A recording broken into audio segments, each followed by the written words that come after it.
I brought a snack up to the attic today. Do you like apples? Oh, I bet you do. You know, different kinds of apples have different names. This one is called a Red Delicious. But there's also one that's called a wine sap, another known as a Duchess, there's a Macintosh, and there is an apple called a Jonathan that was named for a person that I would like to tell you about today. His name was Jonathan Chapman. If you've ever heard of him before, it was probably as Johnny Appleseed. Johnny Chapman was a happy boy. He lived on a farm, and he liked the outdoors, woods, birds, animals. Best of all, he liked the apple trees that grew on his father's farm in Massachusetts. Soon, Johnny knew how to plant seeds to grow more trees, and he learned how to take care of the trees he planted. As he grew up, he liked to go and stay in the woods. He never took a gun, for he would not hurt any animal. One night, when the rain came down, he went to sleep in a log. He felt something soft next to him. It was a bear. Johnny told the bear it was safe with him, and the bear stayed with Johnny all night. When he was 20 years old, Johnny went far away from the town where he grew up. He walked for days with a sack of apple seeds on his back. He wanted to plant the seeds in the wilderness. At that time, oh, many years ago, families were moving west to Ohio, Indiana, Illinois, Iowa, Missouri, and this land was known as the wilderness. There in the deep woods, oh, every town was far from the next town. Every house was far from the next house. Every family was far from the next family. The families had to work hard from morning to night. There were logs to be cut and animals to care for. It was hard to find food. I will go and plant seeds, said Johnny. Then apple trees will grow, and there will be food for the folks who live in the wilderness. Johnny would walk for many days and see nothing but trees, birds, and animals. But he liked the outdoors, and he was happy. Sometimes he met an Indian. Then he made friends with the Indian. They would walk along for a bit or stop to cook dinner over a fire.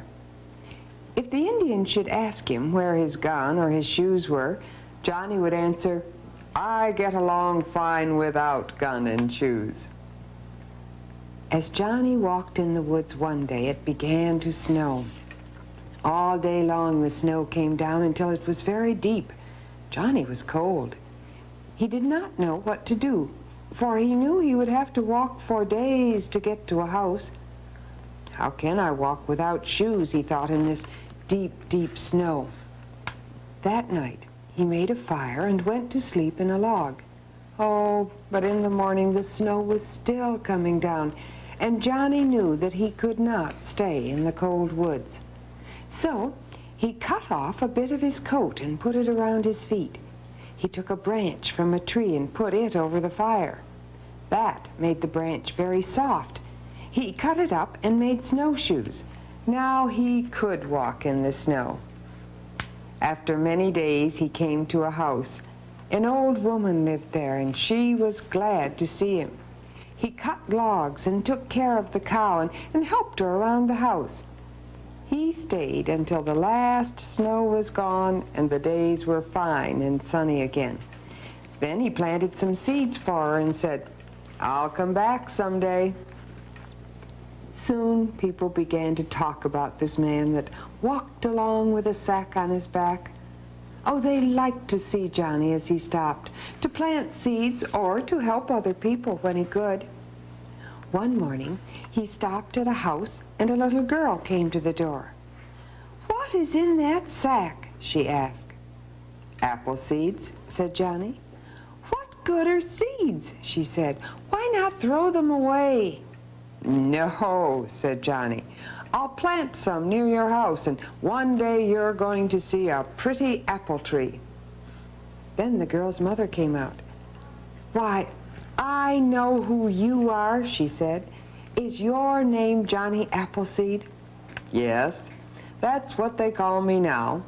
Once I had another name. It was Johnny Chapman. Well, I like Appleseed best." No one knew Johnny Chapman, but everyone knew Johnny Appleseed. Year in, year out, he went from town to town and house to house, and now many more people lived in the wilderness, and there had to be more food for them. The first trees that Johnny had planted had become big trees now with lots of apples. Oh, folks were glad when he came to town. He showed them how to care for the trees, and he made a lot of friends everywhere he went. But at the time when Johnny lived, many white men and Indians were not friends. First, the Indians had lived in the wilderness. Then the white man came and made them go away. Sometimes the Indians and white men would fight. Oh, but Johnny would not fight. He would not hurt anyone. Once, when Johnny came near a town, a man told him, "The Indians are hiding back of the hill. They're going to take the white men by surprise." Johnny ran as fast as he could. He stopped at every house in the woods, shouting, "Run! Run! Hurry! The Indians are hiding back of the hill. Run to the biggest house and you'll be safe." Then every father and mother took their children and ran to the biggest house. After that, people liked to tell how Johnny had saved them from the Indians. Year in, year out, Johnny went on planting seeds, and everywhere he went, his friends were glad to see him. They would ask him to stay for dinner or to stay as long as he liked. One day, a boy saw Johnny coming down the road and met him at the door. "Come and look at our trees," said the boy. "They're doing fine." Now, Johnny's back was to the door, so he did not see anyone come near the house. But the boy jumped to get a gun. Then Johnny saw an Indian. He walked over to him and said, "I am your friend." After he said some other things, the Indian went away. "How can you be his friend?" said the boy. "You saved us from the Indians." "Well," said Johnny, "I think we should help others when we can. So I will look at your trees, and then I'll go see that Indian. He came here to find me, and I want to help him. Next time, why not stop and think before you reach for that gun?" Many years went by. Johnny was getting to be an old man, but he would not give up his work. He went on planting seeds and taking care of the trees he planted. But finally the time came when Johnny was too old to work. He went to live with friends, and many people came to see him. He liked to tell them about the old days when he started out with a sack on his back and no shoes on his feet. He liked to tell them about the old days when there were no apple trees in the wilderness. And that was the story of Johnny Appleseed by Gertrude Norman. Now, 15 years after Johnny Appleseed died, another boy was born who also became famous for the work that he did with plants. His name was George Washington Carver. George was the son of slaves owned by a man named Moses Carver. And when George was just a baby, he and his mother were kidnapped by men who did not like slaves. His mother was never found, but George was returned to the Carvers. Mr. and Mrs. Carver took care of George, and as he grew, they could see he was a very bright little boy. He was full of questions. He wanted to know about everything around him, the sunshine, the rain, the trees, the flowers. When he was still very young, George planted a garden. He studied his plants and took care of each one as though it was the only plant he had. Even much older people would ask George how to care for their plants. He was given the nickname Plant Doctor because he had such success in growing things. George kept on wanting to learn about things. He wanted to go to school to find the answers. But even though the slaves had finally been given freedom, The schools near George would not allow black children to attend their classes. So when he was just 10 years old, George left the Carvers and set out on his own to find a place where he could go to school. Wherever he found such a school, he would look for a family with whom he could live.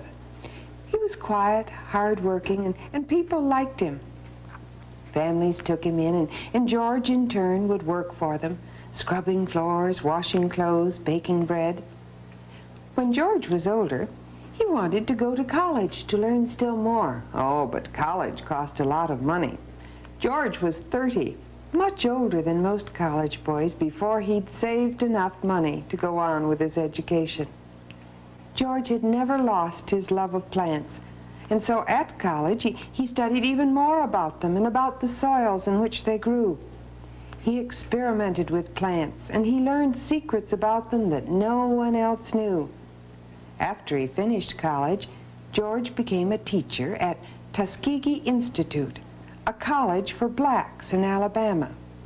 He spent his time teaching his students and the poor farmers how to make their crops grow better. Most of the farmers grew only cotton.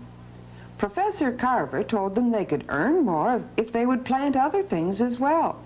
He told them to plant sweet potatoes and peanuts. But the farmers were afraid no one would buy sweet potatoes or peanuts. So Professor Carver began to experiment with these plants.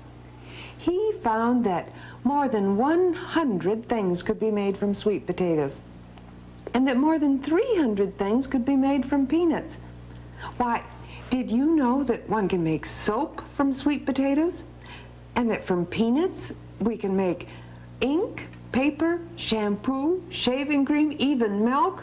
Well, finally, the farmers listened to George, and they planted sweet potatoes and peanuts. Today, those are two of the most important crops grown in Alabama. It wasn't long before our whole country, and even the world, heard about the great things that George Washington Carver was doing. But George didn't want to be famous. He only wanted to help other people. George kept right on working and experimenting until he was over 80 years old. The baby, who had been born a slave, had become one of the greatest scientists in the United States. Both George Washington Carver and Johnny Appleseed were small men in size, but they were men with big ideas and great goodness. They helped not only plants and trees to grow, they helped our country grow. You think about these men the next time you eat a peanut or a sweet potato or an apple. I know I will. Goodbye.